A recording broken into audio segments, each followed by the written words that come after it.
Le son de sa voix fut ce qui me figea sur place, plus sûrement qu'un mur de glace. 5 ans.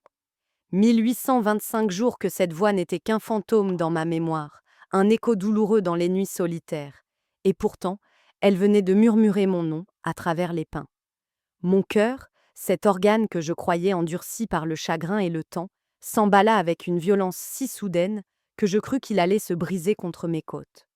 Le sac de pommes que je tenais glissa de mes bras, les fruits roulant en silence sur le tapis de feuilles mortes.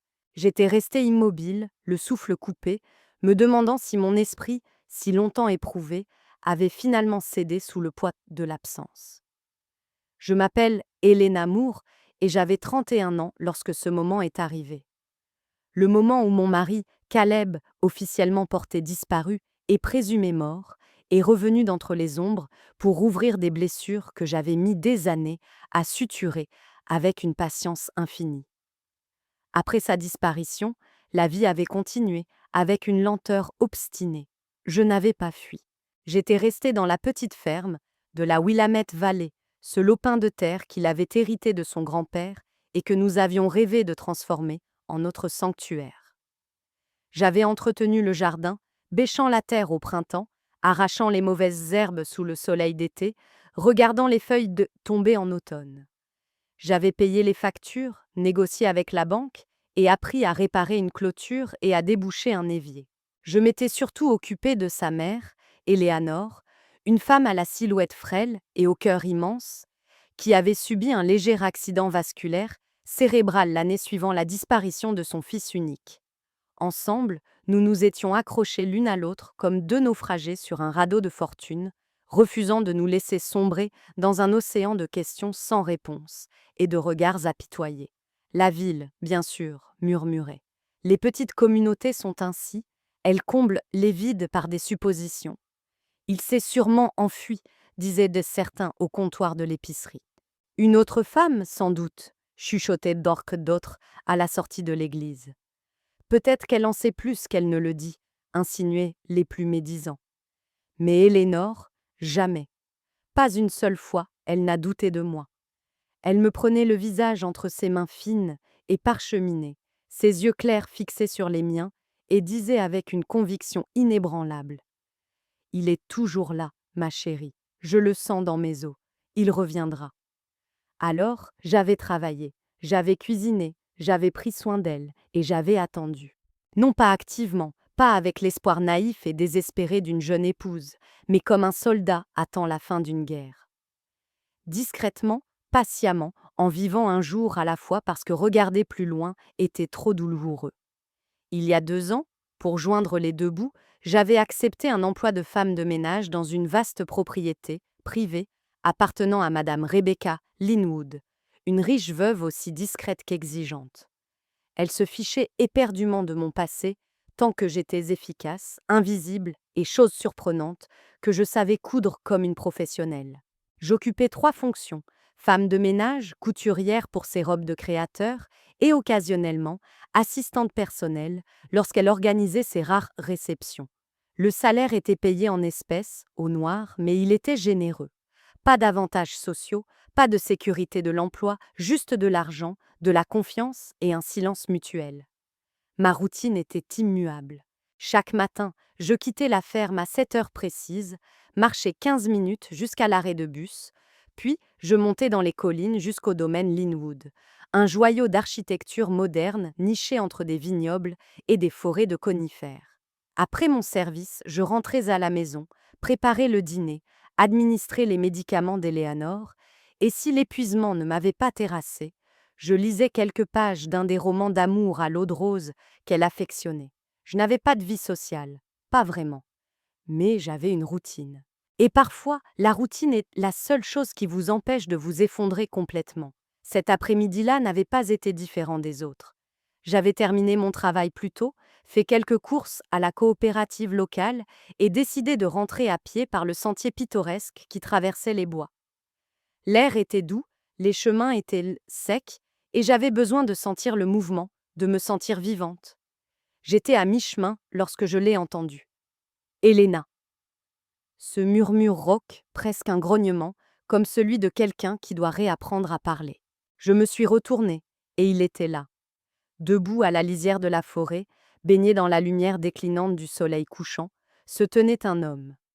Il était maigre, dégingandé, ses cheveux plus longs que dans mes souvenirs, emmêlés et ternes. Son visage était creusé, anguleux, ombragé par une barbe de plusieurs jours. Ses vêtements étaient sales, usés jusqu'à la corde. Mais c'était lui. C'était Caleb. Je n'ai pas bougé, je n'ai pas respiré. Mon corps avait oublié comment fonctionner. Je ne pouvais que le fixer, chaque cellule de mon être hurlant la même chose. Il est réel. Il est là. Il est revenu. Mais une seconde pensée, plus froide, plus insidieuse, s'est glissée dans mon esprit. Pourquoi maintenant? Et pourquoi me regarde-t-il comme si j'étais une parfaite étrangère? Je n'ai pas couru vers lui, je ne le pouvais pas. Mes jambes étaient enracinées au sol, aussi immobiles que les arbres couverts de mousse qui nous entouraient. J'ai dû avoir l'air d'une folle. Les sacs de course pendant lourdement à mes bras, la bouche entr'ouverte, les larmes brouillant ma vision avant même que j'aie conscience de pleurer. Il fit un pas lent dans ma direction, puis un autre, avec la précaution de quelqu'un qui craint de faire fuir un animal sauvage. Ces yeux que j'avais tant aimés, scrutaient mon visage comme s'il essayait de le reconstituer, de mémoire. Helena, répéta-t-il, et ce fut comme si c'était le seul mot qu'il connaissait, le seul fil qui le reliait encore à ce monde. Le son de mon nom, prononcé par sa voix, a fait voler en éclats la digue que j'avais construite autour de mon cœur. J'ai lâché les sacs, les pommes et les oignons se dispersant dans les broussailles, et j'ai titubé en avant. Mon mouvement n'avait rien de gracieux, je m'en fichais, j'ai comblé la distance qui nous séparait, et je me suis jetée dans ses bras. Il ne m'a pas repoussée, mais il ne m'a pas non plus étreinte en retour.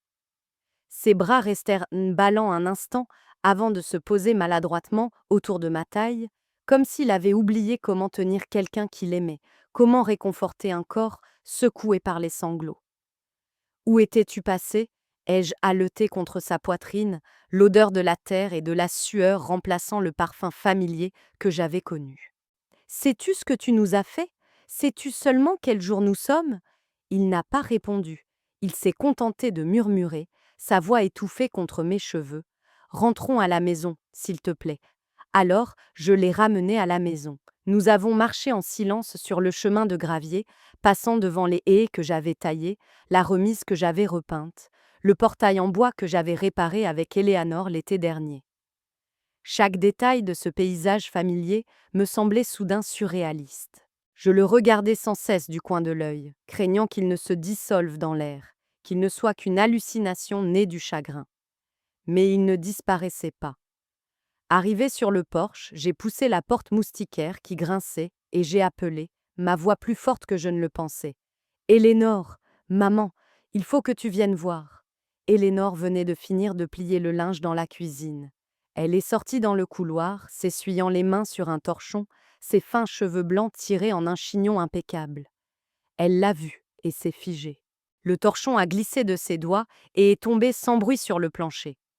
Ses lèvres tremblaient, formant son nom sans qu'aucun son ne sorte. Caleb. Il a hoché la tête une seule fois.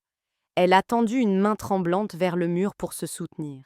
Je te croyais mort. Je t'ai enterré dans mon esprit 1000 fois. N'ose pas entrer dans cette maison si tu n'es pas réelle. Je suis réelle, maman, a-t-il dit, et cette fois, sa voix s'est brisée. Elle a poussé un cri étranglé, un son déchirant de douleur et de soulagement mêlé, et s'est précipitée vers lui, ses bras fragiles s'enroulant autour de son cou comme des lianes. Il a enfoui son visage dans son épaule, comme un enfant cherchant refuge, et pour la première fois depuis son retour, je l'ai vu pleurer. Je me suis écartée, les laissant à leur retrouvailles. Je les observais depuis l'embrasure de la porte, soudain une étrangère dans ma propre maison. Plus tard, après que les larmes, les questions confuses et l'incrédulité brute se soient apaisées pour laisser place à un silence stupéfait, nous nous sommes assis à la table de la cuisine. Caleb picorait la soupe au poulet que j'avais réchauffée. Il n'avait rien demandé, il avait simplement mangé, lentement, machinalement, comme si le goût de la nourriture lui était devenu étranger. Élénore le fixait avec une telle intensité qu'elle en oubliait de cligner des yeux. Je ne pouvais m'empêcher de les regarder, me demandant qui de nous deux oserait poser la question qui brûlait toutes les lèvres. J'ai finalement rompu le silence. Où étais-tu, Caleb? Qu'est-ce qui s'est passé? Il a enfin levé les yeux vers moi. Son regard s'est accroché au mien, et j'y ai vu un éclair de quelque chose de complexe. De la culpabilité, peut-être. Du regret, certainement. Je vais tout vous raconter, a-t-il dit doucement. Mais pas ce soir. Je ne suis pas encore prêt. Cela aurait dû être un signal d'alarme, un drapeau rouge flottant dans la brume de mes émotions. Mais j'étais trop épuisée pour insister, trop désespérée pour ne pas croire que ce n'était pas un rêve. J'ai débarrassé la table. J'ai aidé Éléanore à se mettre au lit. J'ai disposé des serviettes propres pour Caleb et préparé la chambre d'amis, cette pièce qui avait été la sienne et qui sentait encore vaguement son odeur d'avant. Quand je me suis enfin glissée sous mes propres draps, la poitrine oppressée par un millier de questions sans réponse, j'ai éteint la lumière et murmuré dans l'obscurité. Il est revenu. Il est vraiment revenu. Mais même en le disant, je le sentais. Cette petite voix sourde et lancinante au fond de moi. Quelque chose n'allait pas. Quelque chose était terriblement cassé. Il lui a fallu 2 jours pour parler. 2 jours de regards fuyants, de conversations superficielles sur la météo et la santé du vieux chêne dans le jardin, et de longs silences pesants entre 2 gorgées de café. Caleb passait le plus clair de son temps assis sur la balançoire du porche, une couverture en laine sur les épaules, à contempler les arbres comme s'il ne les avait jamais vus. Éléanore tournait autour de lui tel un fantôme inquiet, effrayé de le toucher de peur qu'il ne se brise, effrayé de le lâcher, de peur qu'il ne disparaisse à nouveau. Le 3e soir, je lui ai tendu une tasse de thé fumant et je me suis assise en face de lui dans le salon. Le poêle à bois crépitait, projetant des ombres dansantes sur les murs lambrissés. Dehors, la vallée était déjà enveloppée d'un épais brouillard, donnant l'impression que notre petite ferme était le seul endroit au monde. « Parle-moi, ai-je dit doucement.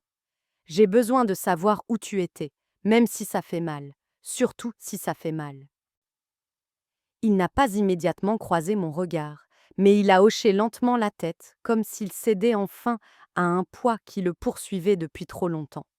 « Ça a commencé au travail, a-t-il commencé, sa voix à peine plus qu'un murmure.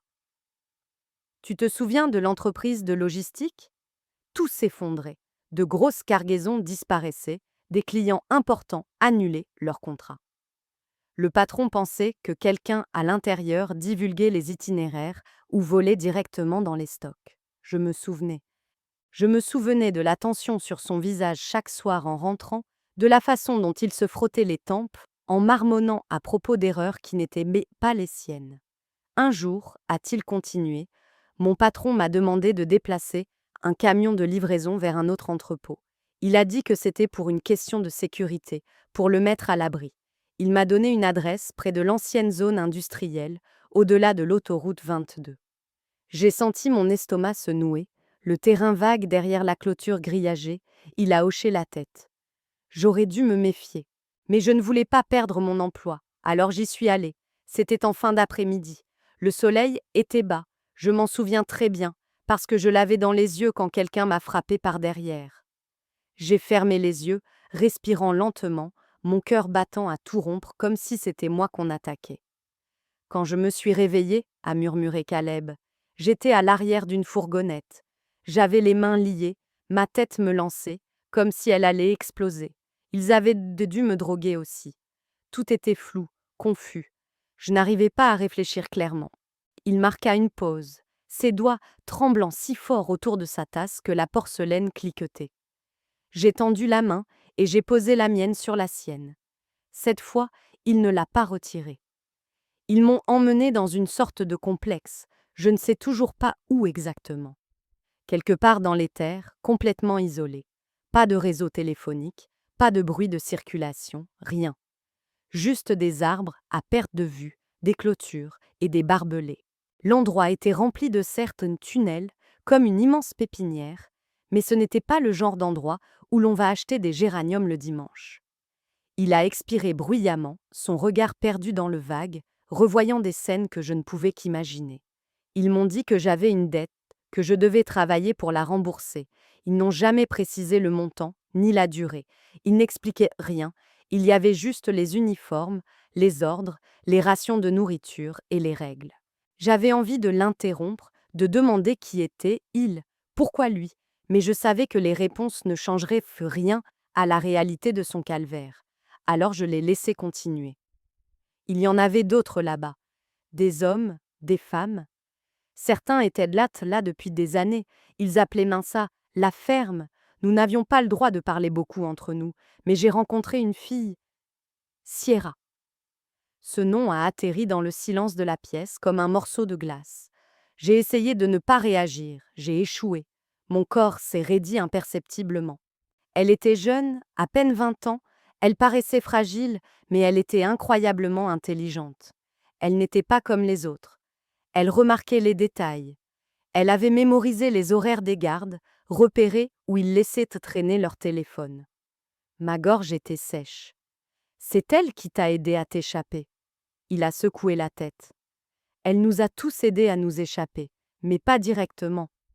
Un jour, pendant qu'elle distrayait un garde, elle a réussi à lui voler son téléphone et a envoyé un seul message texte à son père. Il s'avère que c'est un médecin. Un homme puissant, avec des relations, il a déclenché une véritable tempête, alertant toutes les agences possibles. 3 jours plus tard, ils ont mené un raid sur le complexe. Et toi, où étais-tu? J'étais dans l'une des serres. J'ai vu les fourgonnettes noires arriver, les hommes en équipement tactique prendre d'assaut les bâtiments.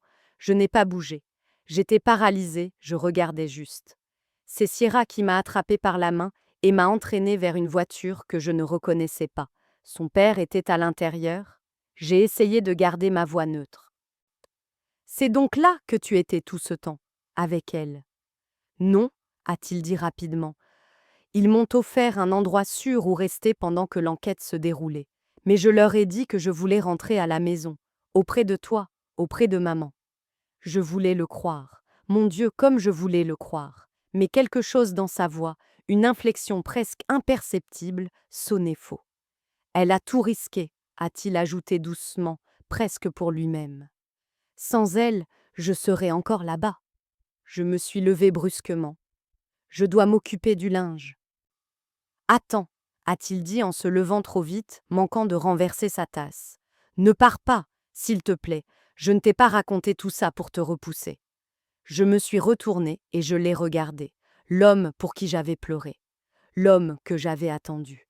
Il était là, physiquement présent, mais des morceaux de lui manquaient encore. Et je n'étais pas sûre qu'il reviendrait un jour. Quelque chose a changé après sa confession, mais pas de la manière que j'espérais. Je pensais que la vérité nous rapprocherait, qu'elle comblerait le fossé de 5 ans qui nous séparait. Au lieu de cela, elle n'a fait qu'épaissir le silence. Les jours suivants, Caleb s'est resté. Il mangeait à notre table, nous aidait à désherber le jardin, s'asseyait même à côté de moi sur la balançoire du porche le soir, tandis que les grillons chantaient leur mélopée.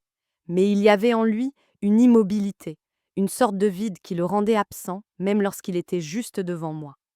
Il ne me touchait plus comme avant. Fini les baisers sur le front pour me souhaiter bonne nuit. Si j'appuyais ma tête sur son épaule, il se raidissait, comme surpris par le contact. Je me disais qu'il était traumatisé, qu'il avait besoin de temps, que l'amour et l'intimité pourraient attendre. Mais au fond de moi, cette petite voix froide me murmurait que l'homme que j'avais attendu n'était pas celui qui était revenu. Tout a volé en éclats le week-end suivant. Je venais de rentrer du domaine de Madame Linwood, encore en chaussures de travail, lorsque je les ai vus. 2 véhicules inconnus étaient marre égarés près de la clôture. Des VUS noirs, rutilants, qui n'appartenaient à personne dans notre coin de la vallée. J'ai senti mon estomac se tordre. En approchant de la maison, des rires se sont échappés de la salle à manger. Des rires doux, faciles, comme ceux d'une réunion de famille heureuse. L'espace d'un instant, j'ai cru qu'Eleanor avait de la compagnie. Peut-être que mon cousin Logan et sa femme Nancy étaient amenés passer à l'improviste. Mais en entrant, je me suis figée sur le seuil. Assise à notre table, à la place que j'occupais habituellement, se trouvait une jeune femme d'une beauté saisissante. Ses cheveux blonds étaient noués en une tresse lâche qui tombait sur une épaule. Elle tenait la main de Caleb. À côté d'elle était assis un couple d'une cinquantaine d'années, élégant, visiblement riche. Ses parents. Et Caleb. Il ne me regardait pas. Il la regardait, elle, avec une tendresse dans les yeux que je n'avais pas vue depuis des années. Je n'ai pas dit un mot. Je suis restée là, plantée dans l'embrasure de la porte, le cœur battant sourdement contre mes côtes, à regarder cette scène se dérouler. Élénore s'est retournée et m'a vue. « Elena, ma chérie, je pensais que tu travaillais tard. » Sa voix tremblait légèrement. J'ai esquissé un sourire crispé. Apparemment, pas assez tard. Caleb a finalement levé les yeux vers moi, son visage était un masque de malaise. « Entre, je veux te présenter quelqu'un. » Il l'a dit comme si nous étions de vagues connaissances, comme si j'étais une invitée dans ma propre vie. « Voici Sierra, » a-t-il continué, sa voix plate. « Et voici ses parents, le docteur Charles Collins et madame Helen Collins. Ce sont eux qui m'ont secouru. » Sierra m'a offert un sourire poli, empreint de toute l'aisance d'une femme qui sait qu'elle est à sa place. J'ai hoché la tête, engourdie. Je ne me souviens pas de m'être assise. Je ne me souviens pas de ce que j'ai dit pendant les minutes qui ont suivi. Tout ce dont je me souviens, c'est de la façon dont sa main caressait doucement le bras de Caleb, pendant qu'elle racontait leur évasion. Elle parlait de la façon dont il l'avait protégée, de la façon dont il la faisait rire même dans cet enfer. Elle n'était pas cruelle, elle était simplement honnête, et cette honnêteté était plus tranchante que n'importe quel mensonge. Quand un silence s'est installé à table, j'ai regardé Caleb droit dans les yeux. « Tu veux divorcer ?» Les mots n'ont pas tremblé. Ils ont simplement atterri dans le silence, lourd et définitif. Il n'a pas bronché. Il avait l'air triste, peut-être même désolé, mais pas surpris. « Je ne veux pas te faire de mal, Elena, » a-t-il dit. Mais je pense que ce serait pire de continuer à faire semblant. J'ai hoché la tête, lentement. D'accord. Sierra a baissé les yeux vers ses mains jointes. Ses parents ont échangé un regard entendu. Élénore n'a rien dit, fixant son assiette vide, et d'un seul coup, j'ai su. J'ai su que l'homme que j'avais aimé, l'homme que j'avais attendu, n'était plus à moi. Il ne l'avait peut-être jamais vraiment été, à son retour. Je me suis levée, j'ai esquissé un autre sourire poli, et j'ai dit, ma voix étonnamment calme. « Excusez-moi. Je vais commencer à préparer les documents médicaux de maman pour la clinique, puisque vous semblez tous y aller ensemble. » Je me suis détournée avant que quiconque puisse voir les larmes monter, mais elles sont venues quand même. Non pas parce qu'il était parti, mais parce qu'il n'était jamais vraiment revenu. Les jours qui ont suivi furent un exercice d'humiliation silencieuse. Caleb n'a pas déménagé immédiatement. Il est resté dans la chambre d'amis, un fantôme dans sa propre maison. Sierra et ses parents allaient et venaient, toujours polis, toujours souriants, parlant à Élénore de ce ton doucement professionnel qui enveloppait la cruauté dans de la soie.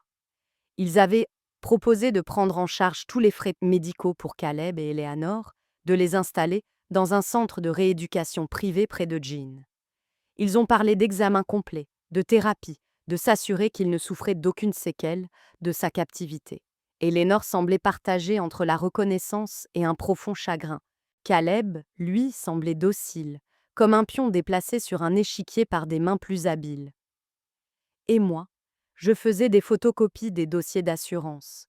Je prenais des rendez-vous. J'étiquetais ses flacons de médicaments et je rangeais ses affaires dans une valise à roulettes bien ordonnée.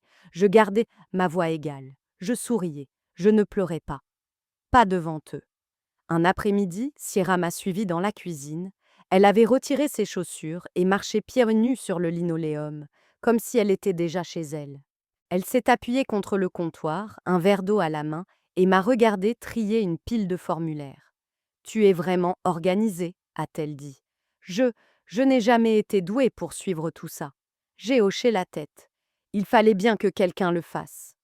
Elle a hésité, puis a ajouté à voix basse, « J'espère que tu ne me détestes pas. » J'ai levé les yeux vers elle. Son visage était si ouvert, si jeune.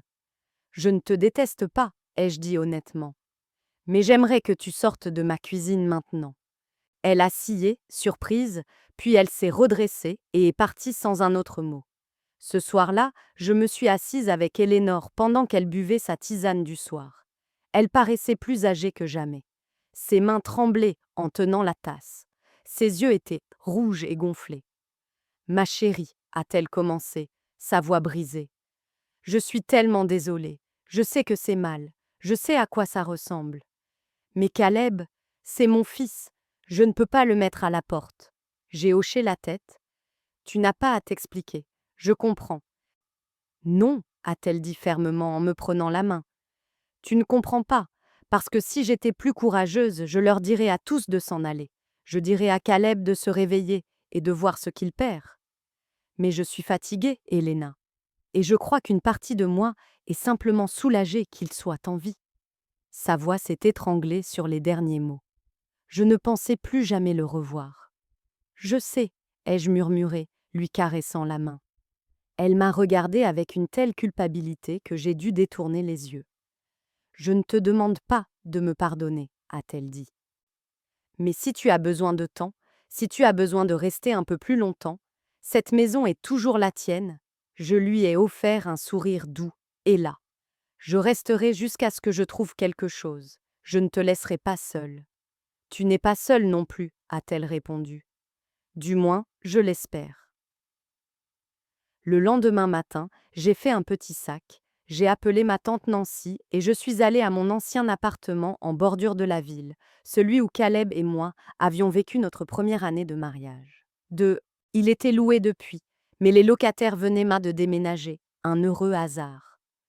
Je suis entrée dans cet espace vide, avec son linoléum craquelé et ses rideaux délavés par le soleil, et j'ai senti mes genoux fléchir. Je n'étais plus sa femme. Je ne faisais même plus partie de son avenir. Mais j'étais toujours debout, et cela devait bien signifier quelque chose. L'appartement sentait la poussière et la peinture écaillée, mais il était à moi. Ma tante Nancy et son mari Logan sont arrivés 2 heures après mon appel, sans poser de questions inutiles. Elle avait apporté des sacs de linge propre et de la vaisselle. Logan est arrivé avec une camionnette chargée de meubles d'occasion qu'il avait récupérés dans son entrepôt. En moins d'1 heure, ma cuisine avait une table, mon lit avait des draps propres, et il y avait même de minuscules pots d'herbes aromatiques sur le rebord de la fenêtre, du basilic, du romarin et de la menthe. Je n'avais rien demandé, mais ils étaient là. Ce soir-là, nous avons mangé des plats à emporter, assis par terre, et bu du vin dans des chopes dépareillées. Ce n'était pas une fête, mais ce n'était pas non plus une veillée funèbre. C'était simplement la vie. « Tu vas t'en sortir ?» a demandé Logan, balayant la pièce du regard comme s'il évaluait, mentalement, tout ce qui devait encore être réparé. J'ai hoché la tête. « Ce n'est pas parfait, mais j'ai besoin d'espace. » Nancy a souri d'un air entendu. Parfois, la guérison commence par quelques mètres carrés bien à soi. Quelqu'un a frappé à la porte vers 20 heures. Logan est allé ouvrir. J'ai entendu sa voix changer, devenir plus amicale. « Daniel! Helena! Tu te souviens de mon ami Daniel, n'est-ce pas ?» Je m'en souvenais à peine. Daniel était au lycée avec Logan. Il travaillait maintenant comme charpentier en ville. Il est entré, tenant une petite boîte à outils dans une main et une boîte en plastique dans l'autre. « Je me suis dit que tu aurais besoin de tringles à rideaux, a-t-il dit simplement, et que tu n'avais probablement pas mangé un vrai repas depuis 1 semaine. C'est du chili. » J'ai cligné des yeux, surprise. « Comment savais-tu » Il a haussé les épaules avec un léger sourire. « Les nouvelles vont vite, mais je n'écoute que les personnes qui comptent. » Nancy a haussé les sourcils avec cette expression subtile d'entremetteuse que seule une tante du Sud peut maîtriser. Je l'ai ignoré. Daniel n'est pas resté longtemps. Il a installé une tringle, réparé un tiroir de commode qui coinçait et m'a offert un sourire qui n'attendait rien en retour. C'était juste gentil. Après son départ, Logan s'est penché vers moi. « Il a un faible pour toi. » J'ai secoué la tête. « Ne commence pas. » « Pas de pression, » a dit Nancy en sirotant son vin. « Mais ça ne te ferait pas de mal de laisser quelqu'un être gentil avec toi, pour une fois. » Je n'ai pas répondu. Je n'étais pas prête. Mais cette nuit-là, allongée dans mon ancien lit, dans une nouvelle version de ma vie, j'ai réalisé quelque chose d'important. Je n'avais pas pensé à Caleb une seule fois depuis plus d'1 heure. Et cela ressemblait à un progrès. Le lendemain matin, j'ai appelé Madame Linwood pour lui dire que je ne pourrais plus travailler à plein temps. Elle fut déçue, mais compréhensive. Vous avez toujours été trop intelligente pour simplement passer l'aspirateur, m'a-t-elle dit. Si vous avez besoin de travaux de couture supplémentaires, appelez-moi. Je vous fais plus confiance qu'à n'importe quelle boutique de luxe. Je l'ai remerciée et j'ai raccroché, restant assise en silence un moment, le téléphone à la main. Je ne savais pas encore ce que j'étais. Ex-femme, soignante, couturière, personne, mais j'étais quelqu'un, et j'étais en mouvement. Cet après-midi-là, Daniel a déposé une pile de brochures du collège communautaire local sur mon paillasson. Il y avait un dépliant pour une formation d'aide-soignante certifiée. C'était un programme court, pratique et abordable. Il n'a rien dit, il a juste laissé les brochures Mekatekan, avec un post-it collé dessus. Tu fais déjà ce travail, autant être payé pour. J'ai ri. Pour la première fois depuis des jours, un vrai rire. Peut-être que le chemin du retour vers moi-même n'était pas pavé de grandes réinventions dramatiques. Peut-être était-il simplement tapissé de gestes simples, des tringles à rideaux, une boîte de chili et des post-it encourageants. Le printemps est arrivé tranquillement cette année-là, non pas avec une explosion de fleurs sauvages, mais avec des nuances plus douces. La lumière qui s'attardait un peu plus chaque soir, la brise qui portait une promesse de chaleur. Je me suis inscrite à la formation d'aide-soignante. 3 soirs par semaine, je me retrouvais dans une salle de classe, apprenant officiellement ce que j'avais fait par instinct pendant des années. J'excellais. La couture, grâce à Madame Linwood, est devenue une petite entreprise. Je travaillais depuis ma table de cuisine, transformant mon petit appartement en un havre de paix et de productivité. Eleanor appelait chaque semaine. Caleb et Sierra s'étaient à mariés. Ils attendaient un enfant. Elle disait qu'il semblait heureux, plus apaisé. J'écoutais et je disais que j'étais contente pour eux. Et à ma grande surprise, je l'étais. La douleur s'était transformée en une cicatrice lointaine, le souvenir d'une autre vie. Daniel et moi avons pris notre temps. Nos rencontres ont commencé par des cafés, puis des dîners, puis de longues promenades le long de la rivière. Il ne m'a jamais pressée. Il écoutait plus qu'il ne parlait, et dans son silence, je me sentais vue et comprise. Il avait le don de réparer les choses, pas seulement les tiroirs qui coincent, mais aussi les morceaux d'un cœur fatigué. Un samedi, il m'a emmenée sur une petite colline surplombant la vallée. Le soleil couchant peignait le ciel de teintes roses et dorées. Il a sorti un croquis de sa poche, le même qu'il m'avait laissé des mois plus tôt, mais cette fois, il était plus détaillé. La petite véranda, les guirlandes lumineuses, la machine à coudre. Je pensais construire ça, a-t-il dit, sa voix calme. Il y a de la place pour un atelier de couture et un grand jardin, si tu le veux. Je l'ai revu ce mardi-là, par hasard. Je sortais de mon examen final, mon certificat d'aide-soignante en fin en poche. En traversant le hall de l'hôpital, je l'ai vu. Caleb tenant un porte-bébé. Sierra était à ses côtés, rayonnante. Nos regards se sont croisés. Il y eut un instant de silence suspendu. Puis, j'ai souri. Pas un sourire de douleur, ni de politesse, mais un sourire sincère. Il a ouvert la bouche, comme pour dire quelque chose, mais j'ai simplement hoché la tête et continué mon chemin. Dehors, le vent était vif. Je serrais mon écharpe plus fort, le cœur léger. Au bout de la rue, je l'ai vu. Daniel, adossé à sa vieille camionnette bleue, 2 cafés à la main et ce sourire familier qui me réchauffait plus que n'importe quelle boisson. « Tu avais l'air de quelqu'un qui venait de réussir », a-t-il dit en me tendant un gobelet. Je l'ai pris, mes doigts effleurant les siens. « Comment tu sais toujours ?» Il a haussé les épaules. « J'écoute. » Nous sommes montés dans le camion et nous avons roulé, non pas vers un endroit précis, mais simplement vers l'avenir, où les arbres se doraient et où l'air sentait le renouveau. Alors que le soleil disparaissait derrière les collines, j'ai posé ma tête contre la vitre et j'ai fermé les yeux. Je ne savais pas exactement où la vie me mènerait, mais une chose était sûre, je n'attendais plus. Ni un fantôme, ni une conclusion, ni la permission de quiconque. J'avais déjà survécu au pire, et maintenant, j'étais libre de recommencer. Non pas comme l'épouse de quelqu'un, ni comme celle qui attendait, mais simplement comme moi. Elena. Et finalement, c'était plus que suffisant, c'était tout.